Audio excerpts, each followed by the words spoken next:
712 ईस्वी जब पहली बार स्वर्ण भूमि पर किसी मुस्लिम आक्रांता ने अपनी नजर डाली। इरादा था भारत को लूटना, लोगों का कत्लेआम करना और अपनी इस्लामी छाप छोड़ना। एक 17 साल का लड़का जिसे अरबियों ने एक विशाल सेना का सेनापति बनाकर सिंध के राजा दाहिर से जंग लड़ने के लिए भेजा। इससे पहले भी अरबियों ने सिंध के खिलाफ 2 अभियान चलाए थे, लेकिन उन्हें हार का सामना करना पड़ा। जैसे जैसे मोहम्मद बिन कासिम सिंध की तरफ आगे बढ़ रहा था, उसके इंतजार में खड़े थे राजा दाहिर एक विशाल सेना के साथ उसका मुकाबला करने के लिए। लेकिन फिर वही हुआ जैसा भारतीय इतिहास में हमेशा से होता आ रहा है। एक विश्वासघाती के कारण राजा दाहिर को मोहम्मद बिन कासिम से हार का सामना करना पड़ा। राजा दाहिर की हार सिर्फ सिंध की हार नहीं थी, बल्कि यह शुरुआत थी भारत में इस्लामी आक्रमणकारियों के आगमन की। महमूद गजनी, जिसने 911 से 1030 ईस्वी तक गजनी पर शासन किया, उसने भारत की धन संपत्ति से आकर्षित होकर भारत पर 17 बार आक्रमण किया।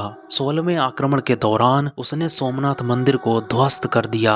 मंदिर का खजाना लूटने के बाद उसने 5000 ब्राह्मणों और हिंदुओं का नरसंहार किया। महमूद गजनी ने आधुनिक अफगानिस्तान और पाकिस्तान पर अपना पहला आक्रमण किया। उस समय वहां पर हिंदू राजा जयपाल का शासन हुआ करता था। गजनी ने जयपाल को हराया। हार की वजह से जयपाल ने खुद आत्महत्या कर ली। जयपाल की मौत के बाद उनका पुत्र आनंदपाल वहां का उत्तराधिकारी बना। अपनी मौत तक गजनी ने भारत पर कई और आक्रमण किए। उसने मूर्ति भंजक का उपनाम पाने के लिए सोमनाथ, कांगड़ा, मथुरा और ज्वालामुखी के मंदिरों को नष्ट कर दिया। हालांकि गजनवी के आक्रमणों का भारत पर कोई गहरा राजनीतिक प्रभाव नहीं पड़ा, लेकिन उसने राजपूत राजाओं की युद्ध रणनीतियों की कमियों को उजागर कर दिया। गजनवी के हमलों से पता चलता है कि भारत में कोई राजनीतिक एकता नहीं थी और इसी वजह से भारतीय उपमहाद्वीप पर बाहरी आक्रांताओं का आगमन होना शुरू हुआ। महमूद गजनी की मौत के बाद लगभग 150 सालों तक भारत पर कोई तुर्की आक्रमण नहीं हुआ, लेकिन फिर भारत पर नजर पड़ी